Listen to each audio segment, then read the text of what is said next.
नमस्कार, मैं हूं आकर्षण उपल और इस समय आप ये सीधी तस्वीरें देख रहे हैं करनाल के लघु सचिवालय से। दोस्तों, जैसा कि आप जानते हैं कि कल करनाल के वार्ड नंबर 7 से पार्षद सुदर्शन कालड़ा की मौत हो जाती है, जिसके बाद पूरे करनाल के, चाहे वो आम लोग हों, राजनीतिक लोग हों, तमाम पार्षद हों, वो कहीं ना कहीं इस बात से बहुत ज़्यादा दुखी हैं, परेशान हैं। इसी को लेकर करनाल के नगर निगम की जो मेयर है रेणु बाला गुप्ता, उनसे कुछ सवालों को लेकर हम बातचीत करना चाहते हैं जो आम जनता के सवाल हैं।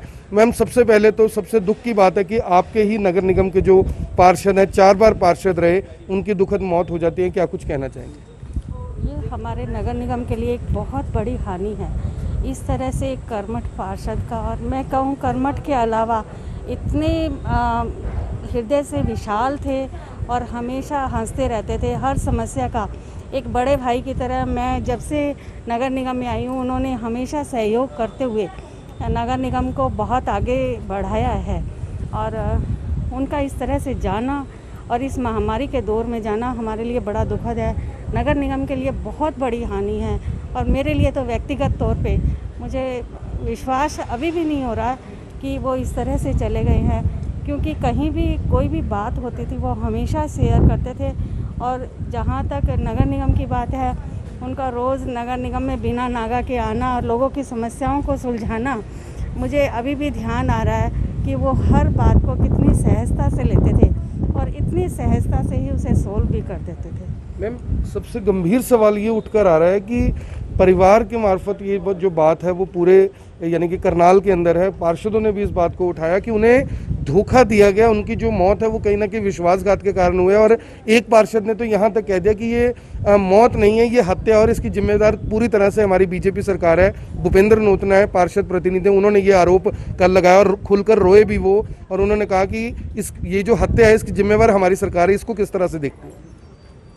देखो, अपने बीच में से जब कोई साथी जाता है तो उसका दुख मैं समझ सकती हूँ, और पार्षदों का भी यही दुख रहा होगा।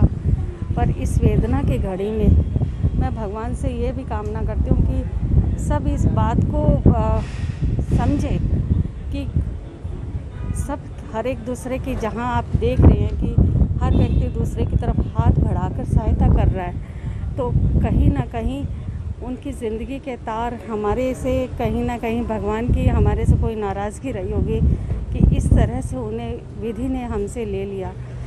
पर ऐसी कोई किसी की भावना नहीं थी और ना ही किसी की थी, बल्कि सबका एक दिल से यही दुआ थी कि वो जल्दी से ठीक होकर आए। पर इलाज के नाम पर मैम, इलाज मिलने की, जब इलाज लेने के लिए पीजीआई चले गए, वहाँ पर बताया गया कि सीएम हाउस से किसी ने फ़ोन ही नहीं उठाया। यानी कि अगर इलाज नहीं करवा पाते थे या अपना वादा पूरा नहीं कर सकते तो उनको मना कर देते, वो किसी प्राइवेट हॉस्पिटल में चले जाते। सवाल तो उठेंगे, किसी के बेटे के सर से बाप का साया उठ गया, पूरे वार्ड के सर से पार्षद का साया उठ गया। देखो, वो बेटा ज़्यादा अच्छे से बता पाएगा, मेरी उससे अभी भी बहुत अच्छे से बात नहीं हो पाई है।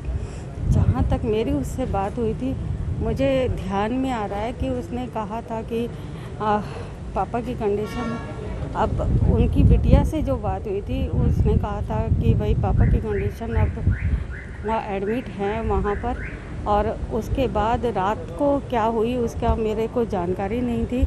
पर मुझे जब पता चला तो मुझे अगले दिन सुबह ही पता चला, और ये मेरे लिए बहुत दुखदाई है। मैं इसके बारे में ज़्यादा कुछ नहीं कहते हुए सिर्फ ये कहना चाहूँगी कि भगवान ने हमारे साथ जो किया है वो भगवान किसी के साथ मत करना। मानते हैं, खुद परेशान लग रहे हैं, बहुत, मेरे लिए बहुत बड़ी क्षति है। धन्यवाद। तो ये थी करनाल नगर निगम की मेयर रेणु बाला गुप्ता। सीधे तौर पर कहा कि जो सुदर्शन कालड़ा का जाना है वो उनके लिए न केवल निजी तौर पर क्षति है, बल्कि उनका जाना कहीं ना कहीं जो उनके साथ उनके संबंध थे, उनके साथ जो पब्लिक के साथ उठना बैठना था, वो कहीं ना कहीं उसे इस तरह से देखती हैं कि कहीं ना कहीं जो भगवान की नाराज़गी हो सकता है कि रही हो, जिस वजह से सुदर्शन कालड़ा अब हमारे बीच में नहीं है। आप सभी लोगों से अपील, जो भी लोग इस वीडियो को, इस खबर को देख रहे हैं, इससे साथ के साथ जरूर शेयर करें। आप देख रहे हैं एबी 24, मैं हूं आकर्षण उपल, करनाल से आप सभी के साथ लाइव। धन्यवाद।